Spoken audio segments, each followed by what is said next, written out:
asawa ko, patatapo ko itong basura. Han! Patapon niya itong basura. Kasi bukas kukunin na yan ng bus. Nung kukuha ng basura, itapon mo ha. Tapon mo yan ha, doon sa may basurahan. Oh, ba't ang tagal mo? Ito pa kasi tinapon eh. Saan mo tinapon? Lumpe. O sige, pakibigay mo nga ito doon sa kaibigan natin. Walang pangkain. Eh, oo. Pag mo nasa mga may dumi ka diyan, may dumi mo dyan sa mata. Doon sa kabila. O sige, abot mo na doon yan sa kaibigan natin ha. Yeah.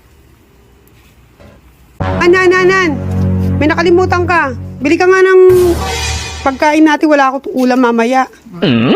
Yung ulam natin. Bili ka ng ulam natin. Basta yan ha. Dali mo doon yan sa kaibigan natin ha.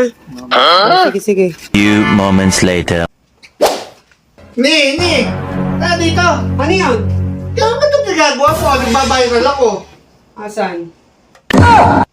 Pagbukas ko ng aking pinto, meron akong isang lalaki nakitang namamasura. Nagulat ako kaya tinanong ko kung taga saan siya. Halos hindi ko maintindihan yung sinasabi niya. Siguro dala ng kanyang gutom. Kaya sa sobrang awa ko, pinabaunan ko siya ng makakain. Naiyak pa nga siya sa sobrang tuwa dahil wala na nga raw silang makain ng kanyang pamilya. At yun na nga, dali-dali na nga siyang umalis para madala sa pamilya niya ang kanyang pagkain. At yun nga, sa sobrang awa ko, tinawag ko uli siya. At binigyan ko uli siya ng pera pandagdag niya sa mga pangangailangan nila.